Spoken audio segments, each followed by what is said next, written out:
Pronto, pessoal, a gente vai hoje iniciar aqui o primeiro capítulo, né, da nossa frente, é óbvio, do livro 3, que é dando continuidade ao que a gente tinha visto nas últimas aulas, né?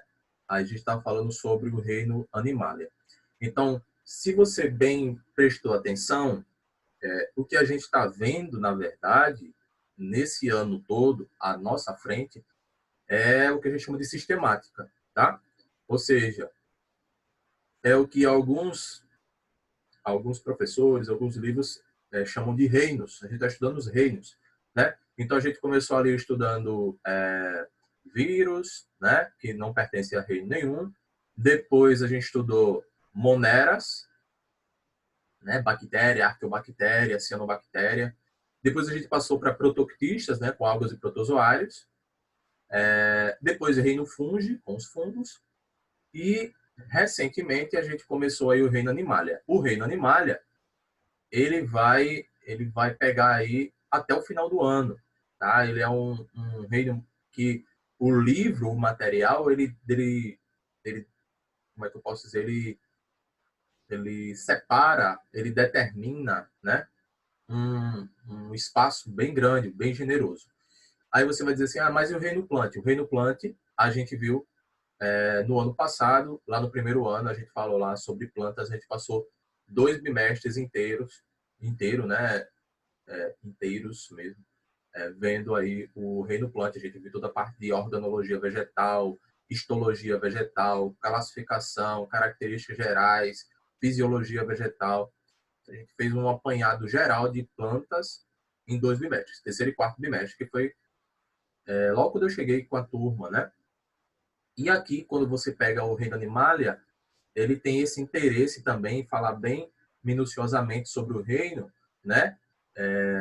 E ele passa aí 3 bimestres praticamente, uma parte aí do segundo bimestre, aí pega o terceiro bimestre inteiro, e o quarto bimestre, uma parte dele também, porque a outra parte a gente vai trabalhar evolução, ok? Então a gente vai ficar, estou falando isso para que a gente possa já se situar que esse capítulo, esse módulo, esse caderno, livro, ele trata basicamente de reino animalia também, só que, como a gente viu nas últimas aulas, o reino animalia ele é subdividido em 9 filos. Então você tem aí poríferos, quinidários, platelmintos, nematelmintos, artrópodes, equinodermos, anelídeos, moluscos e cordados. Então, nós já vimos poríferos, quinidários, platelmintos e nematelmintos. Nós vimos 4 dos 9 filos. Esse capítulo que a gente começa agora, a gente vai pegar aqui com anelídeos e moluscos, tá? Anélida e molusca, que são 2 filos aí do reino Animalia. Aí vamos lá. Pelas características, se a gente fosse caracterizar assim, contando para a mãe da gente, né? Que tipo de característica a gente ia dizer para relacionar cada um desses filos? Eu, particularmente, acho fácil. É você dizer assim, mãe, os anelídeos, eles são aqueles invertebrados que têm um corpo cheio de anéisinhos, tá? Por exemplo, minhocas, sanguessugas. A gente vai ter aí os anelídeos com essa característica principal. Corpo dividido em anéis.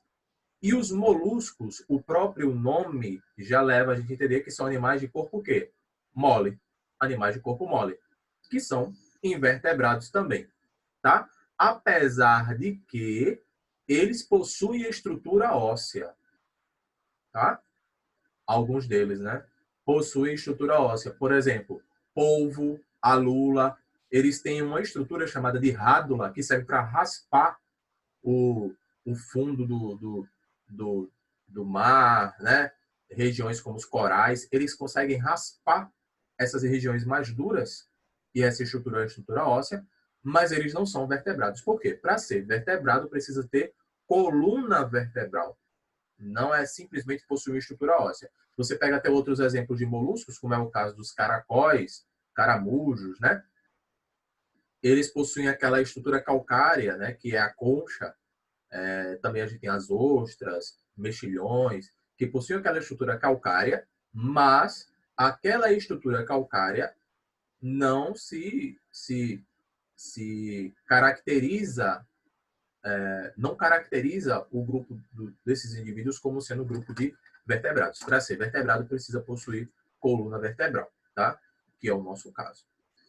Então, vamos lá. Olha só o que a gente tem aqui nesse texto introdutório aqui, tá? Diz assim, ó, vermes das profundezas. Aí diz, vermes marinhos revelam surpreendentes estratégias adaptativas às águas frias e escuras da costa brasileira.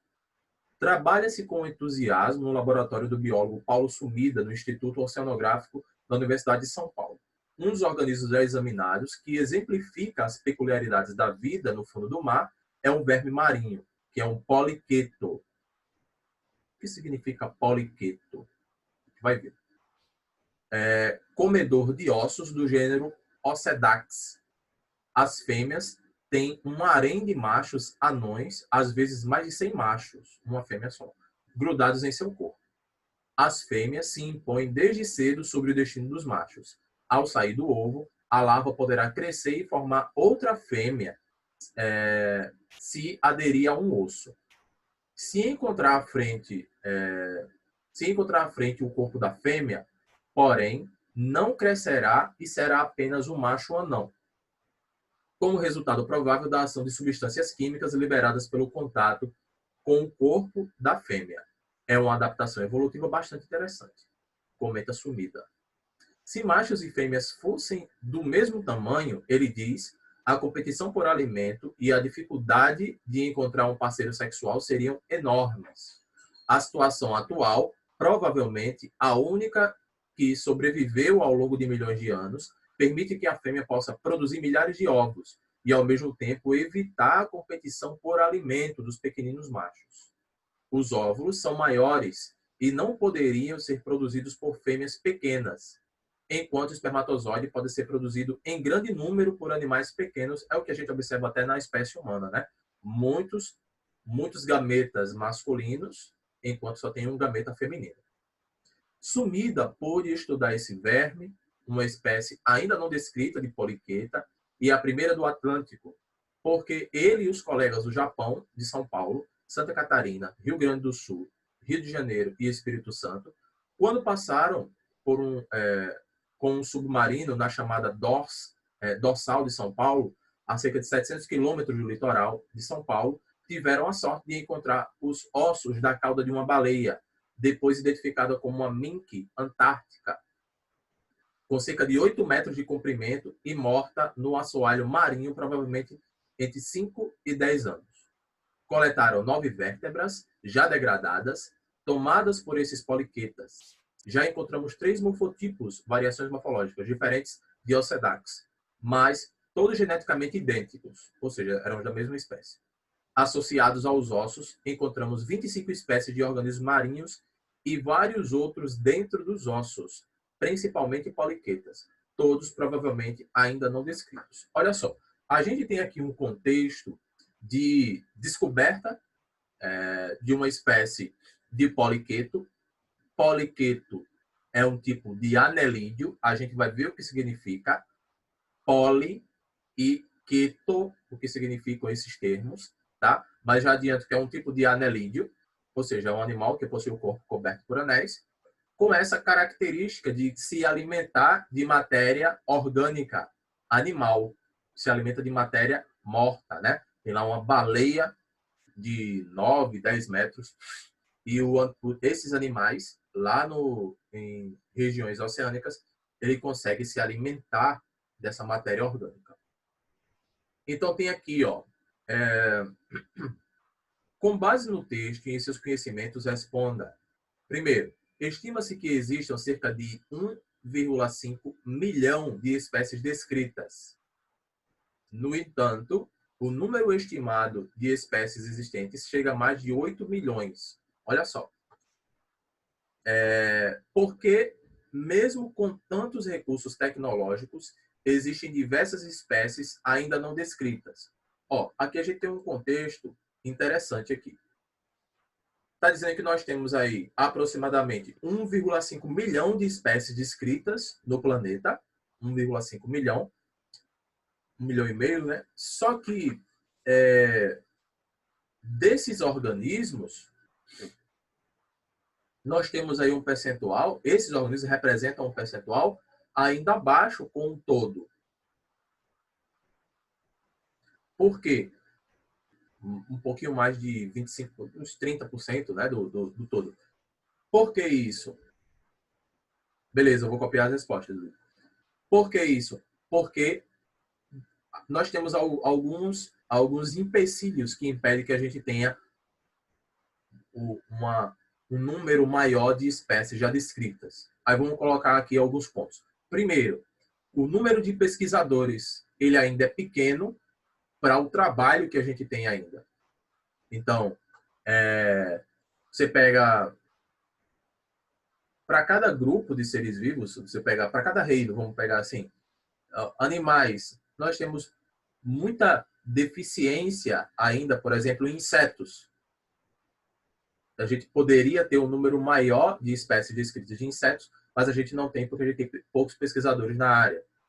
Outro exemplo, plantas carnívoras, que é a minha área. Nós temos ainda uma deficiência em pesquisadores, tá? São pouquíssimos. Tá? Fungos é um dos grupos de seres vivos de todos os reinos. O reino dos fungos é o reino que tem mais subnotificação. Ou seja, precisaria a gente ter um número maior de pesquisadores para a gente ter um número maior de espécies descritas. Quando você vai para bactérias, também é a mesma coisa, vírus também, poucos pesquisadores na área. Agora, uma das coisas que uma segunda justificativa que faz com que a gente tenha um número baixo de espécies ainda é justamente o acesso a essas espécies. Você pega aí o exemplo nesse contexto aqui do Sumida, né? Desse biólogo lá da USP, ele encontrou esses seres vivos por acaso, fazendo uma viagem com submarino. Olha como é difícil. Fazendo uma viagem com submarino a 700 quilômetros da costa de São Paulo. Eles encontraram uma carcaça de baleia, e nessa carcaça encontraram esses organismos aí, provavelmente espécie nova. Então, a gente pode colocar esses dois pontos aqui como sendo os pontos mais importantes. Falta de especialistas na área.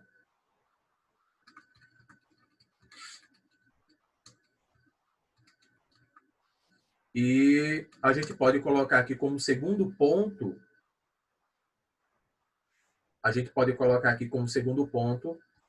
a dificuldade de acesso a determinados ecossistemas. Por quê? Você pega o ecossistema marinho, você viajar a grandes profundidades, né? Você ter acesso por exemplo, às geleiras, né? Ter acesso ao subsolo. Não é para todo pesquisador. Às vezes tem um pesquisador que ele tem até uma vontade de estudar, por exemplo, organismos que vivem no fundo do mar. Mas o acesso é complicado, né? Regiões que tem aí a 4, 5 quilômetros de profundidade, já o acesso é praticamente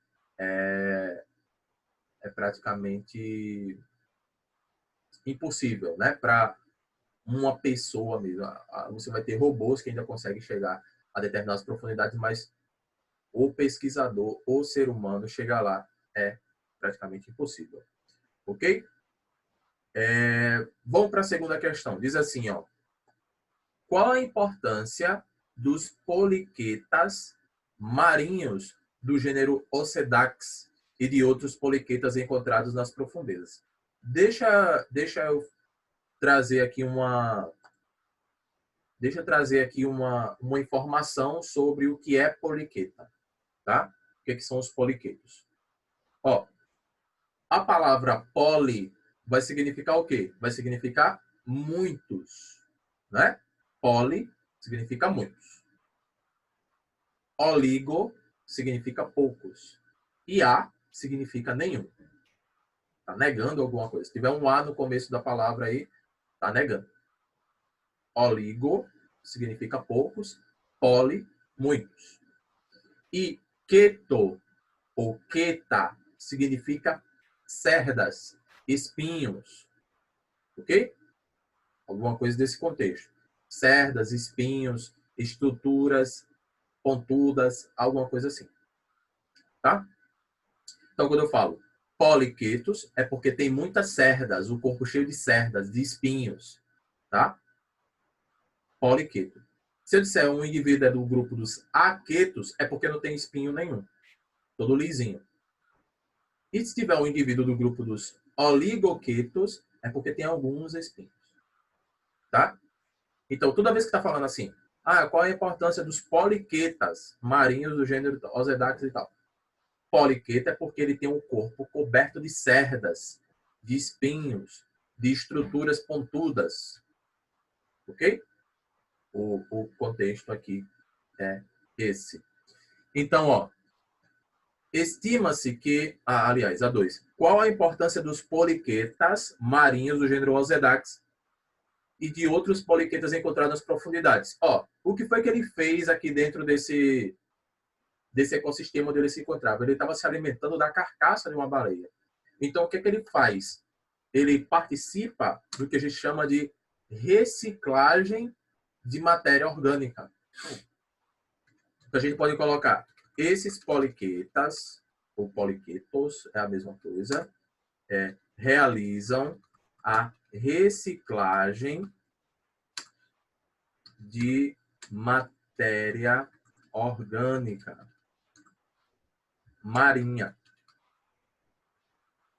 Tá? O que é isso de reciclar matéria orgânica? É fazer com que aquela carcaça ela seja toda consumida, toda fragmentada, e esse material ele possa ser absorvido por outros seres vivos, né?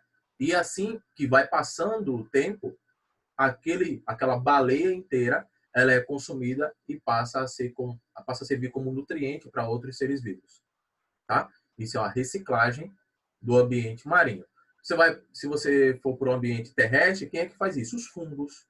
Eles fazem isso. Eles decompõem a matéria orgânica, né? Bactérias também decompõem a matéria orgânica. A mosca, quando ela vem e coloca os ovinhos, né, em algum material que está apodrecendo, ela coloca os ovinhos e nascem lá as larvas dela, que a gente chama de tapuru. Aquilo dali decompõe a matéria orgânica, recicla a matéria orgânica e a gente pode utilizar essa matéria orgânica em outro momento. Por quê? Aquilo vai ser decomposto, vai para o solo, do solo as plantas absorvem, fazem fotossíntese, por exemplo, uma cana-de-açúcar, absorve aquele material e depois a gente se alimenta da cana-de-açúcar, né? Então é tudo questão de ciclo, né? A ciclagem de matéria orgânica, tá? Os poliquetos aqui, eles fazem essa ciclagem no ambiente marinho. Aí vamos aqui para os anelídeos. Vamos lá. Ó, isso daqui que a gente está vendo aqui, ó, é um tipo de poliqueto. Ó. Tá vendo que ele tem um corpo cheio de cerdas. Completo de cerdas. Ok? Então vamos lá. Anelídeos, anelídeo, vem da palavra latim, que significa anelos, que significa anel, ou seja, o corpo segmentado em anéis, o corpo dividido em anéis. E essa característica de segmentar o corpo em anéis, segmentar o corpo, ou seja, subdividir o corpo, a gente diz que a gente chama isso de metameria. Metameria. Que é o quê? É cada unidadezinha daquela. Cada anelzinho daquele é um metâmero. É um pedaço do corpo, tá? Que se repete. Ok?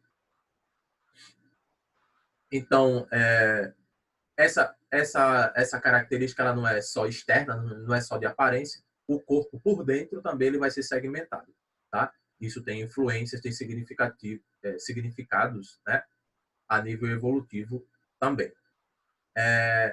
Quais são os principais representantes? A gente tem as minhocas, sanguessugas, as néreis ou minhocas do mar, que é o que a gente está vendo aqui, ó, daqui, e alguns outros organismos, tá? Enfim, a gente vai ter esses organismos com simetria bilateral. Se você dividir ao meio, um lado vai ser correspondente ao outro, né? São animais triblásticos, ou seja, tem 3 folhetos embrionários, tem endoderme, mesoderme e ectoderme, e tem celoma, ou seja, tem uma cavidade dentro da mesoderme que permite a formação de órgãos. Então, a gente tem órgãos aqui dentro. Outra coisa, eles possuem uma estrutura ao redor, revestindo todo o corpo, que a gente chama de cutícula, tá? Essa cutícula é importante porque ela permite algumas trocas gasosas e permite a troca, a gente pode dizer, a regulação hidrostática, tá? Que é a contenção ou absorção de água, ok? Outra coisa é que as cerdas são a principal característica que a gente vai ver aqui no grupo, tá? Para alguns indivíduos, principalmente. A presença ou a ausência delas, tá? Essas cerdas. Como eu falei ainda agora, nós temos os aquetos, oligoquetos e poliquetos, tá? 3 grupos aqui distintos, dependendo da presença ou não dessas cerdas, tá?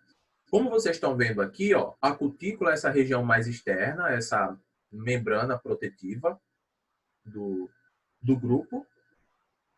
A gente vai ter estruturas bem desenvolvidas, vamos dizer assim, quando a gente compara com outros grupos, né? Ó. A gente tem aqui, ó, tubo digestório já desenvolvido, vasos sanguíneos, né? Músculo, tem musculatura para poder se locomover, principalmente, tá? Cordão nervoso, tá? Cavidade celomática, ó, uma estrutura aqui de um certo espaço, né? As cerdas que estão aqui, ó, cerdas, ok? Os nefrídeos, que a gente vai ver o que significa, tá? Os nefrídeos. Aí vamos lá. Deixa eu ver aqui. Tá. Uma coisinha interessante aqui é que esses organismos, principalmente quando a gente compara aqui as minhocas, o que as minhocas fazem? As minhocas, elas se alimentam de matéria orgânica, tá? As minhocas, no popular, elas comem a terra, né? Só que ela não se alimenta da terra. Ela ingere a terra para quê? A faringe vai levando esse bolo de terra para o esôfago e depois para o papo. No papo, esse material se acumula, igual é nas aves, parecido com o que acontece nas aves. Se acumula no papo e vai passando para a moela. Porque na moela é que esse material ele vai ser triturado para ser absorvido no estômago. Aliás, no intestino. O intestino é essa área de absorção de nutrientes. Então, ele vai sendo absorvido à medida que vai passando. Oi? À medida que vai passando pelo intestino, ele vai sendo absorvido e depois ela elimina o que não foi absorvido. Tá? Esse material que ela elimina é que a gente diz que é rico em nutrientes. É o que a gente chama de humus, né? Que gera aquele solo que a gente chama de solo umífero. Ok? Então, as minhocas, elas fazem esse processo aqui de absorção de nutrientes, liberando aqui um material que é rico em nutrientes, tá? Para o solo, tá? Mas ela absorveu o nutriente dela. Outra coisa que a gente pode colocar é que o sistema circulatório, ele funciona graças ao celoma, a cavidade que a gente tem, que os anelídeos possuem, permite a circulação, do, do sangue, enfim, todo o material que tá dentro do organismo dos anelídeos. Para quê? Para que o material ele possa ser assimilado, o material que foi absorvido pelo sistema digestório, ele possa ser assimilado e o organismo ele possa utilizar esse material no seu metabolismo, né? Açúcar, sais, enfim, água, né? Ele possa ser utilizado. Os anelídeos possuem grupos de corações, eles não têm um coração só, eles têm um sistema com mais de um coração para garantir a circulação desse líquido circundante pelo organismo.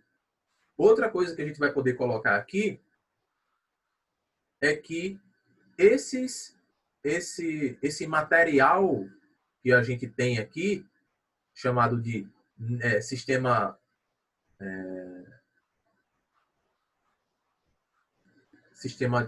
chamado de nefrídeo, né, esse pequeno sistema aqui, ele garante que haja a eliminação de excretas pelo organismo do anelídeo, tá?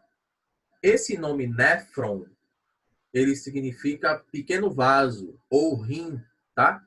O nosso organismo também, os nossos rins, os vasos que formam os nossos rins internamente, eles também são chamados de néfrons, tá?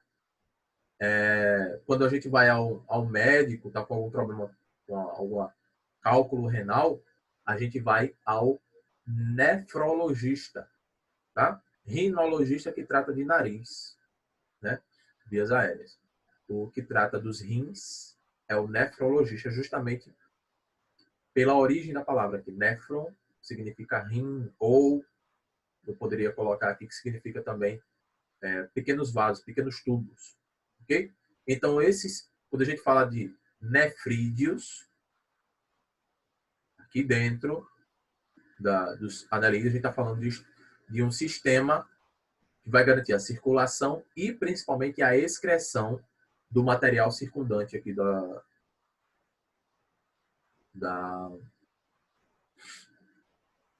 desse organismo, tá? Beleza. Em relação ao sistema nervoso, ele vai ser ganglionar. O anelídeo ele vai possuir algumas regiões onde vai existir uma concentração maior de células nervosas. Basicamente na região ventral, ou seja, na parte de baixo do anelídeo, ele possui algumas estruturas, algumas estruturas que são o que a gente chama de gânglios, que é onde tem um acúmulo de células nervosas para que possa possa captar estímulos do solo, né? Ou da água, enfim, tá? Então, principalmente na região da cabeça e 2 cordões que vão de uma ponta, de uma extremidade à outra do animal, tá? Beleza. Em relação à reprodução, possui reprodução sexuada, né? Que eles fazem o seguinte, eu acho que eu já falei isso para vocês, que os anelídeos, por exemplo, as minhocas, tá? São monóicos, ou seja, só tem um tipo de indivíduo em relação ao sexo, e esse indivíduo é hermafrodita. Então, o que acontece? A minhoca ela pode ativar sua parte masculina ou feminina. Ela pode ativar sua parte masculina ou feminina, dependendo da necessidade. Então, se a minhoca ela está ali com a parte masculina dela ativada, ela encontra outra minhoca que também está com a parte masculina ativada, elas vão ter uma conversa ali, entre aspas, né? Vão ter uma conversa para ver qual das duas vai ativar a parte feminina para elas poderem poderem acasalar, se reproduzir, tá? Então, eles vão possuir vesículas seminais, enfim, vai ter as gônadas, tá? Vai mandar material de uma para outra, né? Para a parte feminina e a da feminina para a masculina, vice-versa. Esse material ele vai gerar um tipo de casulo, que é onde vão ter os óvulos fecundados, que a gente chama de óvulos mesmo. A fecundação ela é externa. Esses óvulos, tá? Eles vão sendo eliminados. Essa partezinha desse casulo, ela vai sendo eliminada, ela vai escorregando aqui para ser eliminada. E em determinado período, os ovos vão eclodir e vão sair as larvas, né? Vão sair as minhocas aqui, no caso, novinhas, tá? Esse casulozinho é chamado de clitelo, beleza? Classificação, como eu falei para vocês, a gente vai ter classificação de acordo com a presença ou ausência das cerdas. Então, poliqueto, muitas cerdas, tá? Então, a gente vai ter aqui, ó, no caso dos poliquetos, muitas cerdas lateralmente, tá? No caso aqui dessas cerdas, elas estão acompanhadas pelos parapódios, que são um tipo de pé, primitivo, sabe? A gente encontra isso em alguns organismos. Então, poliquetos, muitas cerdas. Os oligoquetos, como eu tinha falado, ó, oligo significa poucos, poucas cerdas, tá? Ó, aqui um poliqueto aquático, né? Um poliqueto marinho, chamado de verme de fogo ou poliqueto de fogo, tá? Beleza. Que se alimenta de corais. Aí aqui, ó, oligoquetos, poucas cerdas. Quem é que a gente vai ter aqui dentro dos oligoquetos? As minhocas. As minhocas têm algumas cerdas, tá? Então, oligoquetos. E a gente tem aqui a classe dos aquetos, ou irudíneos, tá? Irudo significa que se alimenta de sangue. Então, irudíneos não tem cerdas. Aí a gente tem aqui um exemplo de uma sanguessuga, tá? Que possui ventosas. Essas ventosas, elas têm elas produzem uma saliva, né? Que um tipo de secreção, vamos dizer assim, que essa secreção, quando entra em contato com a pele, ela produz um tipo de anestésico. A pessoa não sente que está sendo sugado. Então, ela vai se alimentar de sangue até encher. Quando enche, ela se solta, tá? Se a pessoa for tirar, ela vai causar uma laceração, ela vai romper algum vaso, vai ter hemorragia, tá? Enfim. Ok? Beleza? Pessoal, são 8h20, a gente ficou por aqui. Hoje a gente viu só anelídeos mesmo. Na próxima aula a gente vai ver moluscos e a gente faz a atividade, tá? Enfim, a gente tira as eventuais dúvidas, ok? É isso. Saudade da turma, saudade de vocês.